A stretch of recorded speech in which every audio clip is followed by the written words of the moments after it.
ইমানের মতো দৌলত আল্লাহ আপনাকে দান করেছে, আর আপনি সেই ইমান নিয়ে ঠাট্টা বিদ্রূপে মেতে উঠেছেন। আপনার ইমান মোবাইল ফোনে ঢুকে গেছে।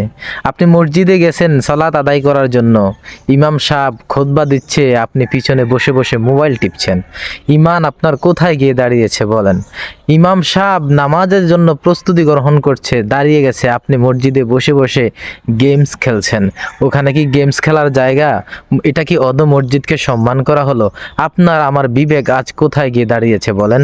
যেখানে আল্লাহ তাআলাকে ডাকার জায়গা, যেখানে একনিষ্ঠভাবে আল্লাহর পায়ে, কুদরতি পায়ে আমরা সেজদা দিব, আমাদের জীবনের সকল চাওয়া পাওয়াগুলো আল্লাহ তাআলার কাছে চেয়ে নিব, ঠিক সেই জায়গাটাতে আমরা আজকে সম্মানের যে একটা স্থান রয়েছে সেটা আমরা কি করতেছি বলেন? আমার খুব আফসোস লাগে, মসজিদে গেলে প্রায় সময় দেখা যায়, বিশেষ করে জুমার দিনে অনেক ভাইয়েরা রয়েছেন যারা মসজিদে বসে বসে মোবাইল টিপতেছেন, কেউ গেমস খেলতেছেন, কেউ ফেসবুক চালাইতেছেন। আফসোস, মুসলমান মসজিদ কেমন ছিল, সাহাবায়ে কেরামদের মসজিদে গেলে তাদের কেমন লাগতো, আর আমাদের কি অবস্থা? আমরা মসজিদে গেলে মনে হয় যেন হতাশায় ভুগি। কি জবাব দিবেন আল্লাহ তাআলার কাছে? আমরা যেভাবে আজকে মসজিদের মধ্যে একটা ঠাট্টার জায়গা বানিয়ে ফেলেছি, একটা হাসির জায়গা বানিয়ে ফেলেছি, জানি না আগামী প্রজন্ম আমাদের কেমন হয়, জানি না আগামী জীবন আমাদের কেমন হয়।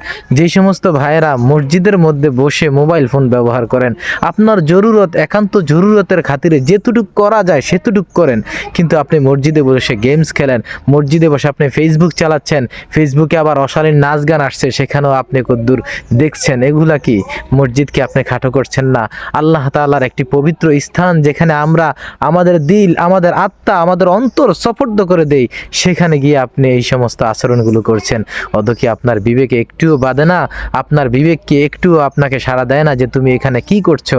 ও প্রিয় দিনী ভাই, আসুন আমরা একটু পরিবর্তন হই। মসজিদে যাব, শুধুমাত্র আল্লাহর কুদরতি পায়ে সেজদা দিব, আমাদের চাওয়া পাওয়ার সকল জিনিস সেখানে আমরা আল্লাহ তাআলার কুদরতি পায়ে সেজদা দিয়ে আমরা আমাদের জীবনের গুনাহগুলো মাপ চেয়ে নিব। গুনাহ তো ভাই কেউ কম করেন না, আপনিও কম করেন না, আমিও কম করি না। গুনাহ থেকে কেউ পবিত্র নয়, কেউ মুক্ত নয়। তবুও কেন আমরা এতটা হতাশ? তবুও কেন আমরা এতটা বেখেয়ালি হয়ে গেলাম? আমরা মসজিদকে, মসজিদের যে একটা সম্মান ইজ্জত দেওয়ার জায়গা, সেটা থেকেও আমরা আজকে বিমুখ হয়ে গেছি। আমাদের থেকে আমাদের আগামী প্রজন্মের যেই সমস্ত ভাইয়েরা আসতেছে তারা শিখবে, তাই আমাদের উচিত এই মসজিদের জায়গাটাকে সম্মানিত জায়গা হিসাবে রাখা।